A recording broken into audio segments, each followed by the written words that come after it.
दाई केरवाहिन चैत महीना मजवार मोकम तय तू 9 दिन भर आई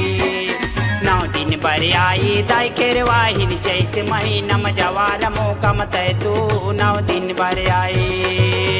पंडा बैगा ध्यान लगावे पंडा बैगा ध्यान लगावे तोरिच गुल्ला गावे दाई 9 दिन भर आई